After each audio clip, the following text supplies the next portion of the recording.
Hey hey hey, salut les amis, c'est Arben, j'espère que vous allez bien, pour ma part ça va très bien. Aujourd'hui dans cette vidéo on va parler d'un smartphone à moins de 200 €, le Umidigi F1 Play. Wow.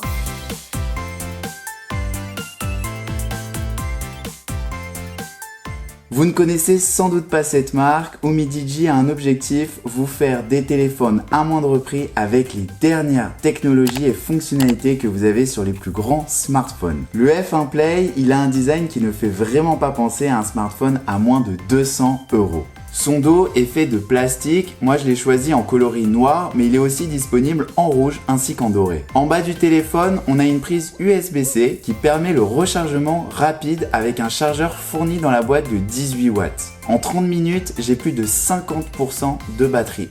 Alors au niveau de la batterie, elle est super bonne. On a plus de 5 mAh, ce qui me permet de tenir plus de 2 jours sans problème.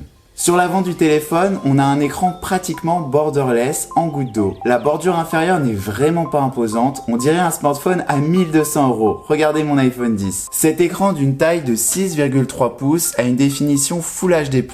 L'affichage est très bon, mais la luminosité en plein soleil est un peu faible. Au niveau du système d'exploitation, le F1 Play embarque Android 9.0 stock, la dernière version d'Android sans surcouche qui permet de disposer d'un bon confort d'utilisation. Il n'y a donc pas de publicité et les applications de chez Google sont disponibles en natif. En plus de ça, il y a les dernières technologies Wi-Fi et Bluetooth. Il fonctionne avec toutes les fréquences dans le monde en 4G ainsi qu'en 3G. Dans le dos du smartphone, on se retrouve avec un capteur d'empreinte digitale. Selon moi, c'est le meilleur endroit où on doit le placer car cela permet de dégager l'encoche pour des capteurs faciales sur la face avant. En plus, il est super rapide et en une fraction de seconde, le F1 Play s'ouvre. En parlant de capteur facial, on a la possibilité de déverrouiller le téléphone avec la reconnaissance faciale.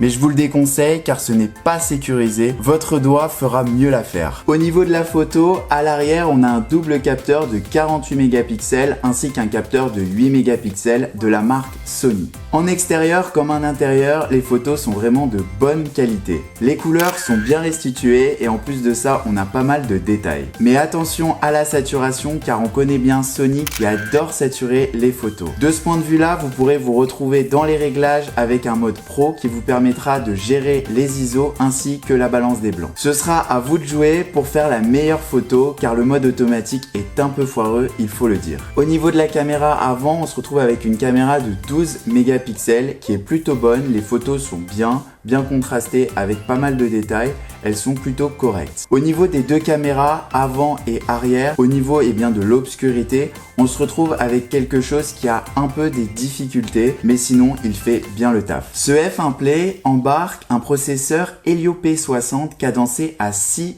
Go de RAM, ainsi que 64 Go de stockage. Alors il faut faire attention parce qu'il existe aussi un modèle F1 et non F1 Play qui a moins de gigas de RAM et plus de stockage. On aura 4 Go de RAM et un peu plus de stockage au niveau de 120 Go de stockage. Alors au niveau de la performance, on peut facilement jouer à du Fortnite ainsi que du PUBG sans problème, ça fonctionne bien, c'est fluide. Bon, la qualité est réajustée, mais sinon tout fonctionne normalement. Au niveau des scores des applications comme Antutu ou Benchmark, j'ai fait les scores, ils sont plutôt moyens, mais tout de même, ils font l'affaire, on est à peu près 29% plus rapide que la concurrence. Au niveau du marché des smartphones à moins de 200 €, il faut le dire, le Umidigi F1 Play écrase la concurrence. Si on le compare à d'autres smartphones à ce prix-là, eh bien l'écran est énorme, on a un écran borderless avec une capacité de batterie énorme de plus de 5 mAh. Il dispose du NFC ainsi que toutes les normes pour appeler à l'international avec la 4G et la 3G. Il fonctionnera parfaitement en France. Aussi, vous avez un lecteur de carte SIM, vous pourrez en mettre jusqu'à 2, ainsi que des cartes micro SD. Sur ce genre de smartphone, c'est vraiment rare d'avoir 2 lecteurs de carte SIM. La marque est aussi gentille car quand vous achetez ce smartphone, vous avez le film de protection pour l'écran déjà installé sur celui-ci, ainsi qu'une coque de protection. C'est vraiment rare aujourd'hui d'avoir autant dans le packaging. Voilà donc pour ce test du F1 Play, j'en suis vraiment conquis. J'espère que cette vidéo vous aura plu, n'hésitez pas à laisser un pouce bleu en bas de la vidéo et à vous abonner à la chaîne YouTube pour ne rien manquer aux prochaines vidéos qui sortiront sur la chaîne. On se retrouve très vite pour de nouvelles vidéos. Ciao ciao, bye.